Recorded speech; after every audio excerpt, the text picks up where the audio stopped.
We begin by praising Allah subhanahu wa ta'ala, by bearing witness that none has the right to be worshipped or unconditionally obeyed except for Him. And we bear witness that Muhammad sallallahu alaihi wasallam is His final messenger. We ask Allah to send His peace and blessings upon him, the prophets and messengers that came before him, his family and companions that served alongside him, and those that follow in his blessed path until the day of judgment. And we ask Allah to make us amongst them. Allahumma ameen. Dear brothers and sisters, there are always many questions about what does the future hold. SubhanAllah, both in the political sense as well as in our individual lives, we can truly become paralyzed by alham, anxiety about what comes next. When we think about Gaza, what comes next? When we think about how this is all going to pan out, what comes next? On an individual level, if you start to play out the multiple possibilities, what comes next? And the more severe your circumstance, the more multiple the bad scenarios start to become. And so I remind you all, for example, about our brother Marwan. May Allah subhanahu wa ta'ala free him from captivity, and all of our brothers and sisters that are in detention. Can you imagine if it distresses us to hear multiple possibilities? It can go this way, it can go that way. Imagine being the subject of those possibilities. And no one has had to live with that uncertainty more than the people of Palestine, the people of Sudan. May Allah subhanahu wa ta'ala make it easy for the oppressed everywhere. Allahumma ameen. Because you're the subject of that uncertainty. The rest of us are theorizing, you're living it, right? But when it comes to the way that the global affairs of the ummah are set up and what is to come next, I actually wanted to go back to a very interesting question that was asked to me about 10 years ago. And I thought about it multiple times. And it's a question that wasn't just posed to me. It's a question that you'll see some people ask either from the place of trying to deny what is a part of our tradition or from a place of trying to fetishize it. And that is the question of a Dajjal, but not the question of Dajjal as in his existence, but if a Dajjal is so significant, why doesn't Allah subhanahu wa ta'ala talk about him in the Quran? It's one of the questions that some people ask. And when this question was posed to me, I said, it's an interesting question. Let me think about it, because the Prophet sallallahu alaihi wasallam warned about him frequently. And he told us about how severe he would be.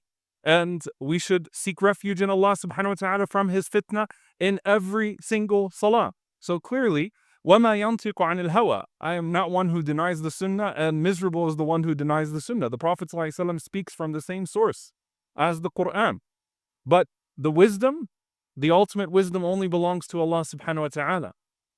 But subhanAllah, of the multiple fawa'id, the benefits, and there's a difference between saying why and one of the benefits of is this. Okay? Why puts a definitive on Allah subhanahu wa ta'ala's ruling and Allah azza wa jall's judgment. Benefits and wisdoms and fawa'id, ta'ammulat, allow us to reflect, to extract some of the wisdoms and the benefits of those things without superimposing that on Allah azza wa jall's knowledge, which is beyond our comprehension and has facets that we do not know of. Of the benefits that the scholars mention, and I'll come back to what this has to do with the opening of this khutbah. Of the benefits that the scholars mention, some of them say it's a form of tahqir, it's a form of belittling him. Just like Abu Jahl is not mentioned in the Quran. You belittle someone that so badly wants to make themselves bigger than what they actually are. And so out of belittling them, it's like you're so irrelevant you don't even warrant a mention.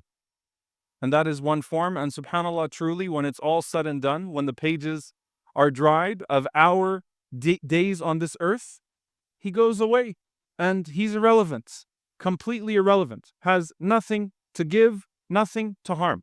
It's one of the set of mufassirin, they explained it in this way. The second set of mufassirin, they said, of course, and again, these are people who believe in the Quran and the Sunnah. I have been given the Quran and something with it that is legislative. That there is no difference in terms of the legislation of the Quran and the Sunnah. But the Quran is al-ahd. This is so powerful. The Quran is the covenant. The Quran is al-ahd. It's the covenant between you and Allah subhanahu wa ta'ala. Some of you are still wondering, what does this have to do with the beginning of the khutbah? The Quran, in its nature, the ahd, focuses more on what you're supposed to be doing.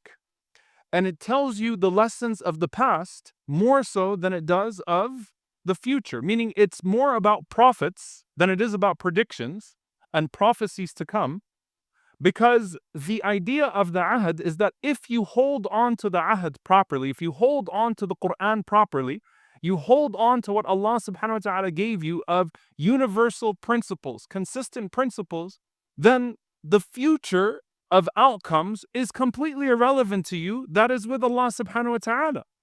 So there is benefit in knowing them. There's benefit in studying. Otherwise, the Prophet ﷺ would not have shared them with us. But the Quran focuses on what led to previous to fail more than what is to come of the future, which is very profound when you think about it. You know, I'm from New Orleans. When they say, build the home that can withstand the hurricane, don't wait for the hurricane to come, right? You get yourself ready for the moment constantly. And if you do so, then Allah Azza wa Jal will see you through whatever crisis and whatever storm is to come. So there is no point in dwelling too much over what type of storm it's going to be, as much as building the house that's ready to withstand the storm. That's your domain as Bani Adam. And subhanAllah, that's why Allah Azza wa Jal says, فَاعْتَبِرُوا يَا أُولِي الْأَبْصَارِ. Pay attention, O people of vision. Listen to what's been taught to you of history. Pay attention to all of these nations that came before you. What happened with them? فَاعْتَبِرُوا. And you take the wisdom. You take the benefit. يَا أُولِي الْأَبْصَارِ. O you who's paying attention. O people of vision. The Quran is not going to give you horoscopes. It's going to give you history. And that history is transformative because it's real human history that speaks to the real human condition. And so when Allah subhanahu wa ta'ala says, إِن تَنْصُرُ اللَّهَ يَنْصُرْكُمْ, if you aid the cause of Allah Azza wa Jal, He will aid you. It also applies in the past tense, as it does in the present tense, as it will in the future tense. When they aided the cause of Allah Azza wa Jal, Allah subhanahu wa ta'ala aided them, the righteous of the past. When they obeyed what Allah subhanahu wa ta'ala commanded them to do, Allah Azza wa Jal descended prosperity upon them. When you in the present do so, Allah subhanahu wa ta'ala gives you the cause of victory, the cause of aid, the cause of favorable outcome. Focus on that. It's so much more instructive to look at how we got here instead of focusing too much on where it might all go. And there is one future that Allah Azza wa Jal harps upon throughout the Quran, which is what? The Day of Judgment and what comes after. Because whatever remains of history, you might not live to even see it. You might not live to be a part of it. And that is cohesive throughout the Quran and the Sunnah. Mata sa'i ya Rasulullah. When is the hour, O Messenger of Allah? What did you prepare for it? If that young boy has gray hair, by the time that young boy has gray hair, you would have already met your sa'a. You would have met your hour. You would have met your day of judgment because you would have met death. Focus on the prophets, not the predictions. Focus on the history. Don't get lost in superstition and horoscopes. Focus on analyzing yourself, not on analysis that's so humanly flawed, so subjective, and is littered with despair. SubhanAllah, if you think about it, truly, if Allah Azza wa Jal leaves us to ourselves, in the individual sense or the ummah sense, we are doomed. We always are. Allah subhanahu wa ta'ala is the one who is controlling the outcomes. And so you can be overtaken by despair when you start to paralyze yourself with all of the trajectories. I don't know how it's going to shape up. I don't know where this is going to go. Not on a community level, not on an ummah level, not on an individual level. But I know if Allah Azza wa Jal told me to do what I have to do, that it's going to be favorable. It's going to be good for us. That's the beauty of the Quran as you're swimming through it, reading through its lessons.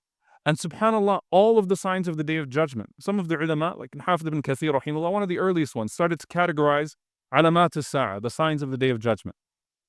You could take the signs of the Day of Judgment and you could weigh them next to Quranic directives. So for example, وَتَعَاوَنُوا عَلَى الْبِرِّ وَالتَّقْوَى وَلَا تَعَاوَنُوا عَلَى الْإِثْمِ وَالْعُدْوَانِ. unite upon righteousness and piety. Do not unite upon sin and transgression. That covers a whole section of the signs of the Day of Judgment. Tribalism returning, Jahiliyyah never really going away, people still clinging to false gods, false idols, false tribes. يا أيها الذين آمنوا إن جاءكم فاسق بنبأ فتبينوا أن تصيبوا قوما بجهالة فتصبحوا على ما فعلتم نادمين. O you who believe, when someone comes to you, when a wicked person comes to you with news, verify that news. Otherwise, you're going to hurt people that are undeserving.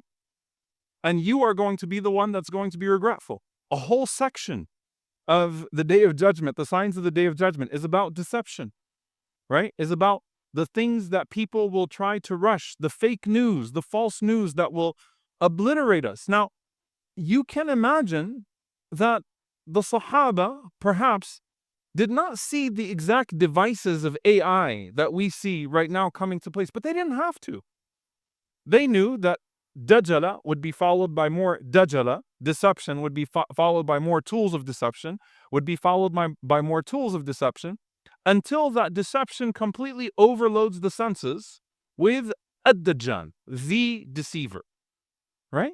They didn't need to know what exactly, like, are we going to have deep fakes? They hadn't even seen recorded videos yet. Are we going to have this? Are we going to have dubbing of languages? Are we going to be able to, put cameo appearances and this and this and that? They didn't need to know all that. They knew, though, that the spirit of verification is the Qur'anic directive that the Prophet ﷺ lived and taught. And that protects you from a large chunk of the signs of the Day of Judgment. Right? وَاعْتَصِمُوا بِحَبْلِ اللَّهِ جَمِيعًا وَلَا تَفَرَّقُوا. Hold on to the rope of Allah, all of you together. Look at all the signs where the Prophet ﷺ talked about people disuniting, leaving the jama'ah, leaving the community, leaving the way of the Prophet ﷺ and the community of the Prophet ﷺ, and then taking swords against one another. Covers a huge chunk of the signs of the Day of Judgment. My point is, whether it's wealth or materialism or greed, when you're reading the Quran, focus on that. Focus on that. And you think about the proportionality of what the Quran talks about in terms of islah, in terms of rectifying us, and the proportionality that we have in our lives with obsessions over predictions. Obsessions over predictions. When is this going to happen? How is this going to happen? I wonder if this already happens. You could read 600 pages about Ya'juj and Ma'juj.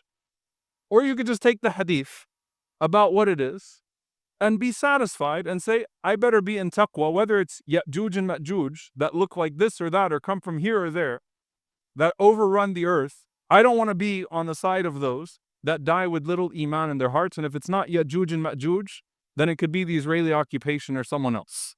The end of the day, when corrupt people overrule the earth or overrun the earth, I want to make sure my heart's in the right place to meet Allah subhanahu wa ta'ala.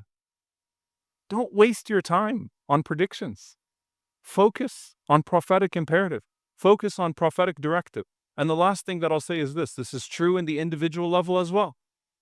In our own lives, the past is so instructive. Al-Imam al-Jawzi rahimahullah ta'ala, he said that when you fall, if you're walking and your cloth catches onto something, and I'm going to paraphrase for the sake of time, you don't keep walking. You go back to where the cloth caught and you unhook it so that you don't tear your cloth. If you fall down, you don't just jump up. You look to see what tripped you up in the first place. What caused you to fall? On an individual level, when you're talking about tawbah, oh, if Allah does this or if it ends up this way, then I might do this and I might do that. No.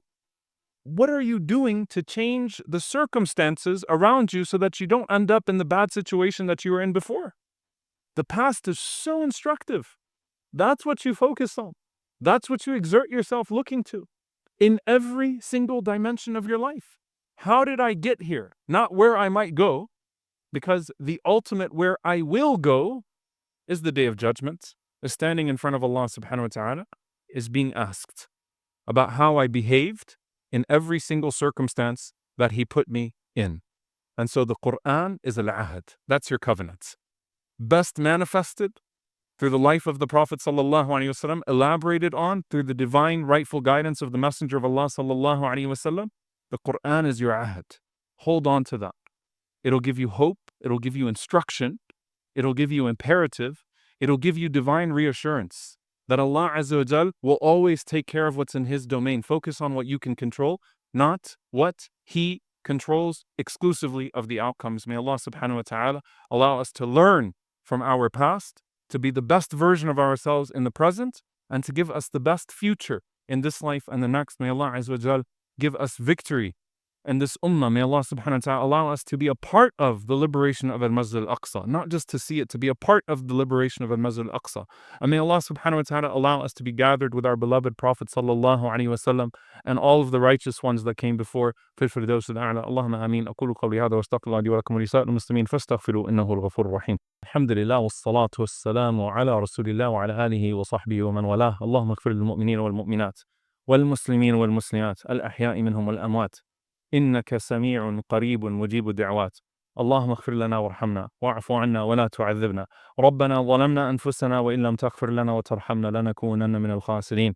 اللهم إنك عفو كريم تحب العفو فاعف عنا. اللهم اغفر لوالدينا رب ارحمهما كما ربونا صغارا. ربنا هب لنا من أزواجنا وذرياتنا قرة أعين واجعلنا للمتقين إماما. اللهم انصر إخوان المستضعفين في مشارق الأرض ومغاربها. اللهم انصرهم في فلسطين وفي السودان وفي اليمن وفي كل مكان. اللهم عليك بأعدائك أعداء دين. اللهم أرنا في الظالمين عجائب قدرتك. اللهم أهلك الظالمين بالظالمين وأخرجنا وإخواننا من بينهم سالمين. عباد الله، إن الله يأمر بالعدل والإحسان وإيتاء ذي القربى وينهى عن الفحشاء والمنكر والبغي يعظكم لعلكم تذكرون. فاذكروا الله يذكركم واشكروه على النعماء يزد لكم ولذكر الله أكبر والله يعلم ما تصنعون. وأقيموا الصلاة.